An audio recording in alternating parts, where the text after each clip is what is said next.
कुर्सी पे बैठने वालों को जमीन की अहमियत याद रहे, सच दिखाते हैं हम।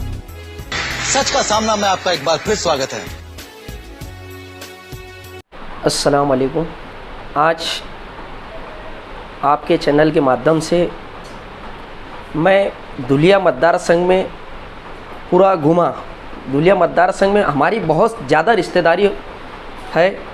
धुलिया ले लो, सिंकेड़ा ले लो या डुंडाइचा ले लो, यहाँ पर मेरी बहुत बड़ी ख़ानदान है और मेरे कई अनेक ख़ानदान के फ़ोन आ रहे हैं शेख आसिफ साहब के ताल्लुक़ से कि उम्मीदवारी शेख आसिफ ने करना चाहिए, इसलिए कि शेख आसिफ से बड़ा चेहरा मैं समझता हूँ कि धुलिया मतदार संघ में नहीं है आज की तारीख में।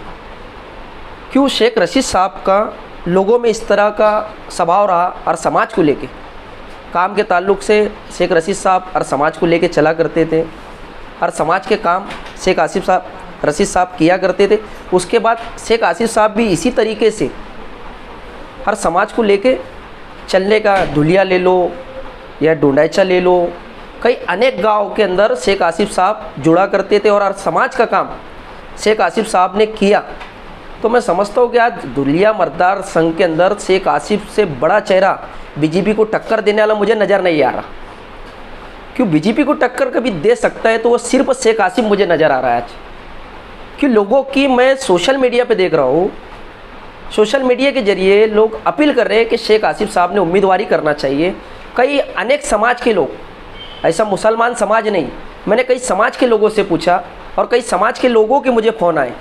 मैं कल मेरी ससुराल में रहा सोंगीर, तो मैंने वहाँ पर कई लोगों ने बोले कि शेख आसिफ साहब ने उम्मीदवारी का ऐलान किए थे, वो क्यों नहीं उम्मीदवारी कर रहे।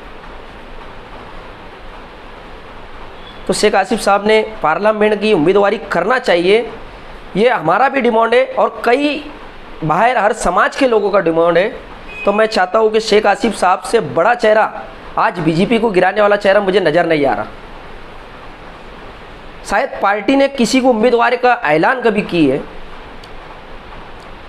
तो साहब को तो मैं समझता हूँ कि पार्टी की ज़रूरत नहीं है, वो एक खुद पार्टी है।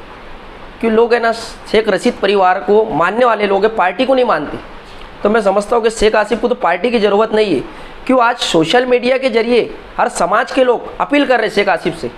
पार्लियामेंट का इलेक्शन कभी कोई गिरा सकता बीजेपी को तो वो सिर्फ शेख आसिफ है और शेख आसिफ साहब ने मैदान में उतर के बीजेपी को तोड़ जवाब देना चाहिए। और मैं समझता हूँ कि शेख आसिफ जो है ना आज कभी ऐलान करते ना तो मैं बोलता हूँ कि सबसे पहले कभी शेख आसिफ ने अभी मुझे बोल दी तो मैं बोलता हूँ बड़ी बात नहीं करता हूँ, आज ही से हम काम पे लग जाएंगे, तन मन धन हर चीज़ से हम शेख आसिफ का इलेक्शन पार्लियामेंट का लड़ने के लिए तैयार है।